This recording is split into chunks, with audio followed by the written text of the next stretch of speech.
चलिए बेटा, हमने चैप्टर नंबर फर्स्ट की एक्सरसाइज करनी थी, तो आप लोग पेज निकालिए, page number C14। C14 number page है, एक्सरसाइज का पार्ट देख रहे हैं आप, ये निकाल लीजिए एक्सरसाइज। सबसे पहले दे रखे हैं आपके MCQ, ठीक है। MCQ चाहिए आपके,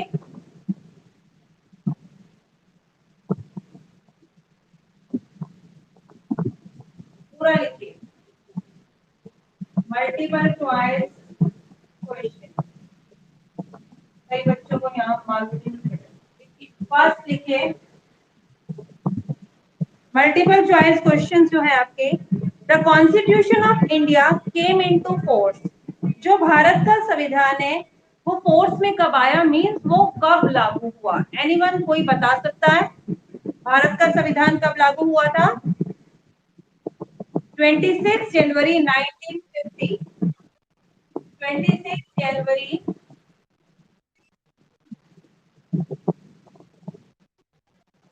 यस ठीक है। माइक बंद कर दो साल।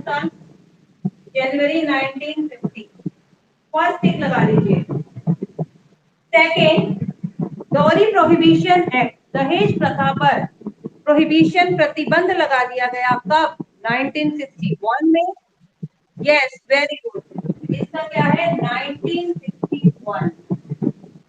नंबर 3 है आपका, a strong anti liquor agitation. बेटा माइक बंद रखना अपना। A strong anti liquor agitation started in Andhra Pradesh. Andhra Pradesh district के अंदर जो शराब विरोधी जो आंदोलन स्टार्ट हुआ, वो कब हुआ था बेटा? 1970s में, 80s में या 90s में? 1990 में। Number 4, in India the union council of minister. India में जो यूनियन काउंसिल ऑफ मिनिस्टर हैं, जो आपके सेंट्रल गवर्नमेंट के जो मिनिस्टर्स हैं, वो किसके प्रति रिस्पॉन्सिबल है? राज्यसभा, लोकसभा या विधानसभा? नहीं बेटा, राज्यसभा नहीं, क्या? लोकसभा। इसका आंसर कीजिए लोकसभा।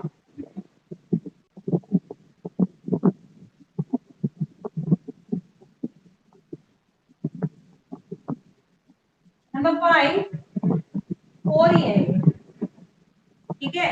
नेक्स्ट है आपके fill in the blank.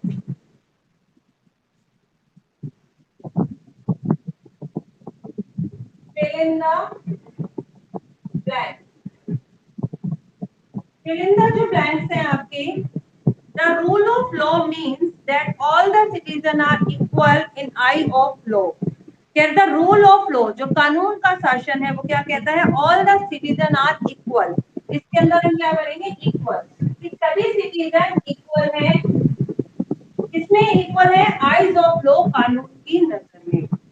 Number 2, the Indian constitution consist, भारतीय संविधान में शामिल है कितने आर्टिकल, कितने शेड्यूल? 395 आर्टिकल। 395 आपके आर्टिकल्स हैं, और दूसरे में भरेंगे आप 12 शेड्यूल है, ठीक है। Number 3, the constitution of India state that is our, the constitution of India, Bharat का संविधान स्टेट कहता है, दैट इज अवर ड्यूटी, की हमारी ड्यूटी है, हमारा कर्तव्य है, टू प्रोटेक्ट, कि हम रक्षा करें, ऑफ वुमेन, महिलाओं की किसकी? डिग्निटी, महिलाओं की डिग्निटी की हम रक्षा करें।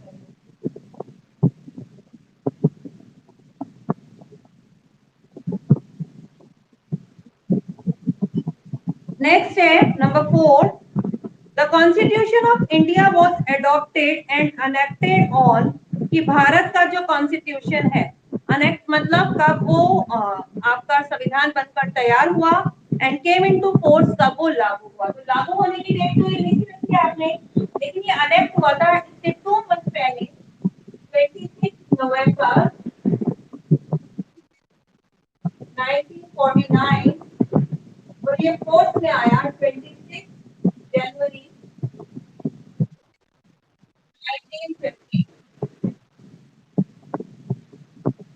Number 5, The preamble of the Constitution set out the basic. Court के फर्स्ट में ये 1949 26 नवंबर 1949 जो भारत की प्रस्तावना है वो क्या है? Set of the basic idols. उसमें हमारे देश के कुछ आइडल्स, कुछ उच्च आदर्श बताए गए हैं कि हमारा जो इंडिया है, इंडियन भारत जो गणतंत्र है, उसमें प्रिमेबल में क्या क्या बता रखा है। उसमें सारे आइडल्स है ना, हमारे सोवर्जियन स्टेट है, पार्लियामेंट्री फॉर्म ऑफ गवर्नमेंट है, तो ये लिखिए यहाँ पर आप ideal, IDEAS ideal. Number 6, India is a sovereign state. भारत एक संप्रभु देश है या संप्रभुता संपन्न देश है। बिकॉज शी आया यहाँ पर इंडिया के लिए। शी इज फ्री फ्रॉम, वो किससे फ्री है? फॉरेनर स्टेट, मतलब विदेशी जो देश है उनके कंट्रोल से फ्री है। कोई भी बाहरी जो देश है हमारे देश के आंतरिक मामलों में दखलंदाजी नहीं कर सकता। तो free from any control.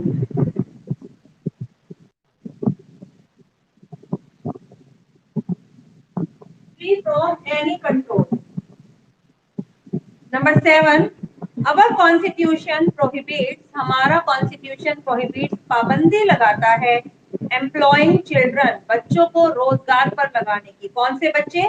Below the कितने ईयर से कम? 14 ईयर से कम। Below the 14 years of age. Every right has a, हमारा जो हर एक अधिकार है वो क्या बताता है? हमारे कर्तव्य, हमारी ड्यूटी को बताता है। हमारा क्या कर्तव्य है? अगर हमें कोई अधिकार दिया है तो मीन्स हमारी कोई ड्यूटी बनती है। Every right has a corresponding duty. Every right has a corresponding duty. ये हो गए आपके फिलअप। नेक्स्ट करते हैं हम ट्रू फॉल्स।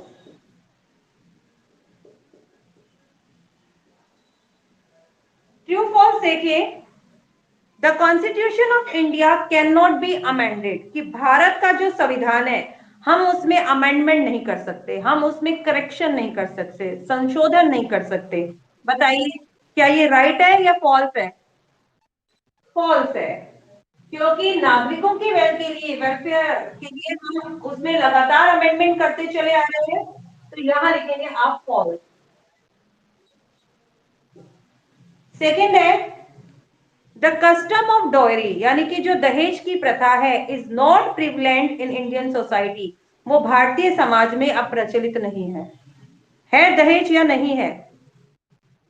है, तो आप यहां पर भी फॉलो कीजिए।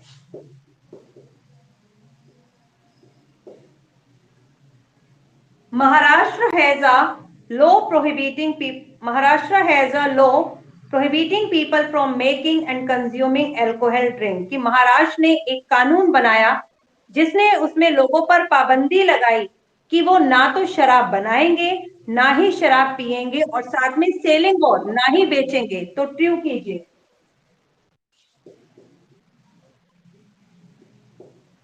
बेटा माइक बंद कर दो, रिकॉर्डिंग साफ नहीं होगी वरना। देखो आपका 3 3 दो बार दे रखा है ना बुक में, अब इसको 4 बना लो जो दूसरा 3 दे रखा है। A secular state does not make any discrimination on the ground of religion.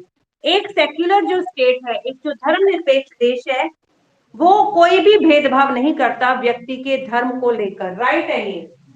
True. बेटे माइक बंद। इन अ रिपब्लिक, एक गणतंत्र में, जैसे हमारा देश एक रिपब्लिक है, the head of the state is monarch, उसमें जो स्टेट का हेड है वो एक मोनार्च, एक राजा या रानी होता है। फॉल्स, क्योंकि एक रिपब्लिकन स्टेट के अंदर जो उसका हेड होता है वो प्रेसिडेंट होता है। ठीक है। नेक्स्ट है number 6, judiciary is independent of government control in India, कि जो न्यायालय है क्या वो इंडिपेंडेंट है? इंडिपेंडेंट का मतलब क्या होता है? इंडिपेंडेंट स्वतंत्र है, मतलब क्या जुडिशरी इज इंडिपेंडेंट? क्या जुडिशरी इंडिपेंडेंट है of government control in India? Yes, yes है बेटा। फॉल्स नहीं है, ये ट्रू है। जुडिशरी इंडिपेंडेंट है, मतलब अगर गवर्नमेंट उस पर प्रेशर डालेगी, एक तो ये रजत अपना माइक बंद करो, अगर गवर्नमेंट उस पर प्रेशर डालेगी तो क्या होगा कि वो गवर्नमेंट के हक में ही उसको, हित में ही उसको फैसला देना होगा। लेकिन ऐसा नहीं है, गवर्नमेंट न्यायालय के ऊपर कोई भी दबाव नहीं डाल सकती किसी भी डिसीजन को लेने में। तो इसीलिए हम लिखेंगे जो हमारी जुडिशरी है वो कैसी है, वो आपकी इंडिपेंडेंट है। Number 7, all the old title, जितने भी पुराने टाइटल थे such as Rai Bahadur have been abolished, उनको हटा दिया गया है। राइट है, ठीक है।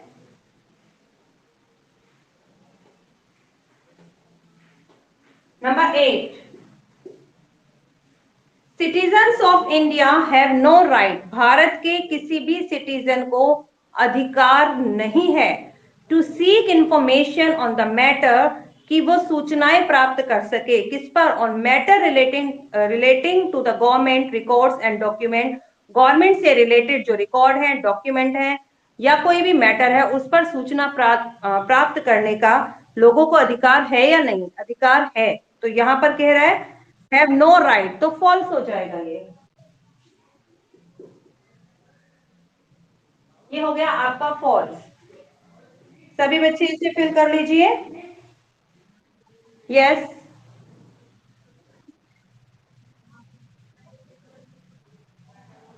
फिफ्थ मेरे में तो बेटा 4 ही दे रखे हैं, फिफ्थ कौन सा है? 4 ही है बेटा। चलिए ठीक है, ये 4 ही है, आपने अगर फिफ्थ है तो उसे हटा दीजिए भैया। क्या है वो बताइए, है क्या वो?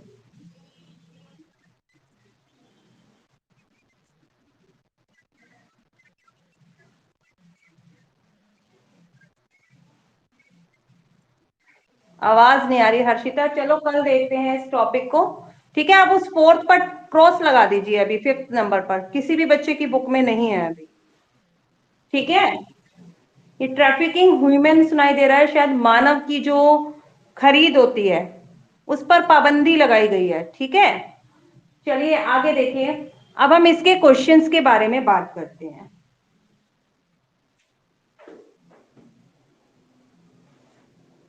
बेटा कुछ क्वेश्चंस मैं अभी आपको ऐप में भेजूंगी, आप लोगों ने कंप्लीट करनी है। 9 क्वेश्चंस मैं आज आपको भेजने वाली हूँ। एक बार हम डिस्कस कर लेते हैं, 2 क्वेश्चन तो मैंने करवाए भी थे, लेकिन एक बार हम वापस से डिस्कस कर लेते हैं। फर्स्ट क्वेश्चन है आपका, नेम द 3 मेन ऑर्गन्स या branches of the government. Government के 3 मेन ऑर्गन्स या ब्रांचेस कौन कौन सी हैं?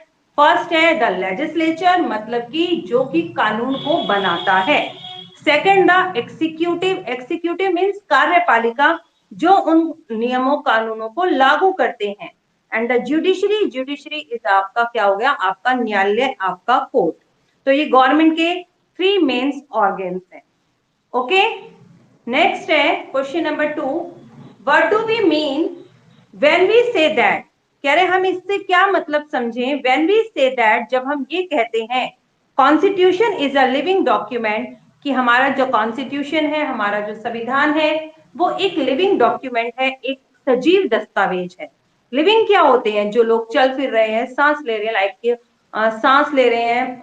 मानव तो चलता फिरता है, लेकिन प्लांट्स नहीं है, उनमें मतलब क्या है, जान है, प्राण है उनके अंदर, सांस लेते हैं वो, ठीक है, ग्रो करते हैं। ठीक है, तो ये क्या है, ये आपके लिविंग्स होते हैं। लेकिन इन्होंने कॉन्स्टिट्यूशन को भी एक लिविंग डॉक्यूमेंट कहा। कॉन्स्टिट्यूशन को लिविंग डॉक्यूमेंट क्यों कहा? कॉन्स्टिट्यूशन को लिविंग डॉक्यूमेंट इसलिए कहा क्योंकि इसमें अमेंडमेंट किया जा सकता है। इसको हम अपने अकॉर्डिंग, गवर्नमेंट को लगता है यदि इसमें कुछ और नया नियम बनाने की जरूरत है या पुराने किसी नियम को सुधारने की जरूरत है, तो गवर्नमेंट उसमें संशोधन करती है, मींस वो चेंज हो सकता है। ठीक है, इसीलिए हमने इसको क्या कहा है, एक लिविंग डॉक्यूमेंट कहा है। देखिए, our constitution is a living document, हमारा कॉन्स्टिट्यूशन एक लिविंग डॉक्यूमेंट है, एक सजीव दस्तावेज है। It is not a static,